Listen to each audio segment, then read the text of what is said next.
Next topic, I want to switch over to our other geopolitical rival, China, and where the United States is positioned in the Pacific.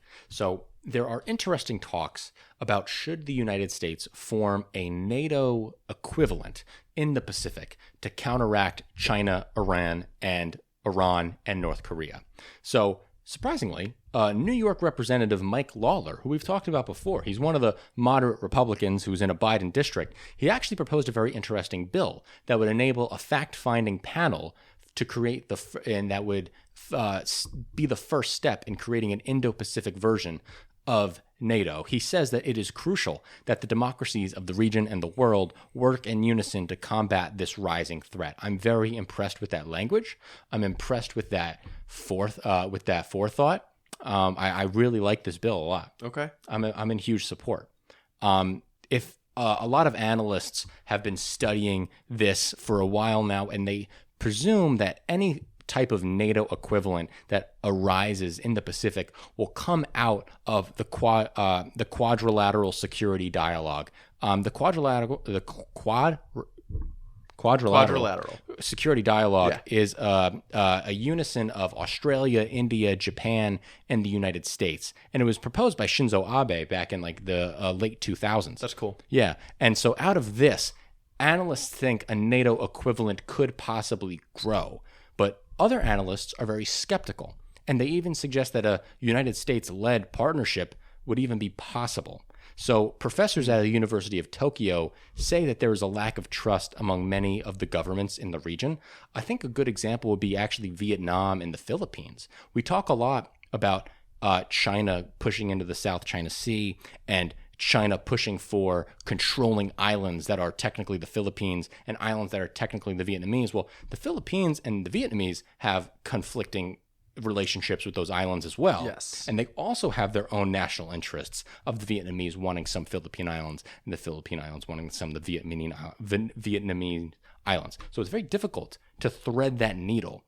He also says that there's just too much bureaucracy in NATO. And it took a lot of time for that bureaucracy to develop, and it can't be built overnight. Yeah.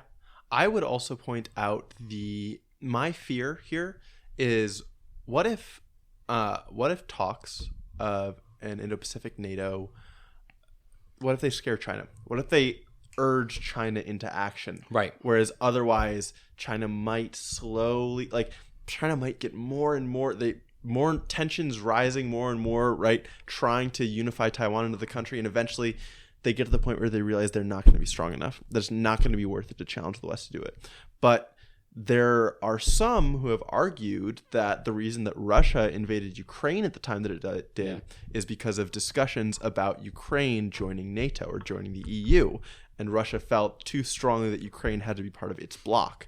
Well, something like that could absolutely happen with a NATO in the Indo-Pacific, especially depending on what the Taiwanese government said about their own potential involvement or alliance with that larger alliance. No, exactly. And analysts are also suggesting that the status quo is working. They feel like, listen, we have some internal conflicts with all these partner nations, but at the end of the day, we have some things that are working, like bilateral and multilateral agreements in the region that are making progress to deter Chinese aggression without pushing them so hard that a NATO equivalent would do, right? Mm-hmm. So we have the Australia, United Kingdom, United States partnership, AUKUS, and the Association of Southeast Asian Nations.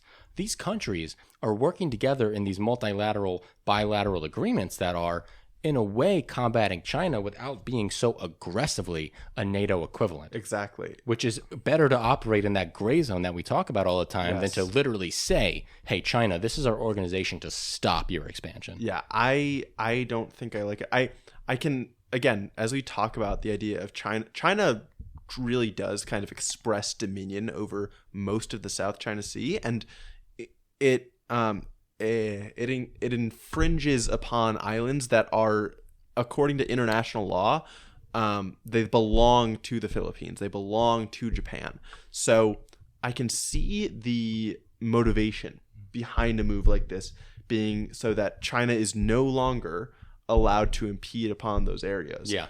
But the cost, you always have to go back to the cost and the benefit. And the cost of a wider war in the Indo-Pacific is far too high than something we should try to bear when we do already have these alliances that work quite well. Yeah. Right. And that we can slowly continue to build out. But I will say this. We're saying this because we live in January 11th, 2024. We don't know what comes next. True. So, like, we say it's working well now, but how well does this work for? Could a NATO equivalent automatically say, look, we're a bloc. We're defended. Mm-hmm. We are in lockstep with one another, trying to back off. Yeah. Would that work better for the future? I don't know. But one of the bilateral agreements, multilateral agreements that I think is really, really beneficial is an agreement that Japan has recently signed with Malaysia and the Philippines, where Japan now has authority to patrol the South China Sea in between Malaysia and the Philippines, and really push back against Beijing and their expansionist policies in the region. Yeah, that's really good because the U.S. Navy is the body that has been doing the most as far as trying to secure the international freedom of navigation in the South China Sea, with which China obviously contests. And as our Navy is spread thinner and kind of declines as far as its total numbers and its ability to project itself around the world in mass, especially compared to China's Navy, which now is technically bigger than ours, though still technologically behind ours, bringing our allies in to do a little bit more of that work as far as just having more boats in the water to establish presence is a big deal and very helpful. Definitely. And there's also a whole nother angle to this, which really puts a big wrench in the plan of trying to build a NATO equivalent.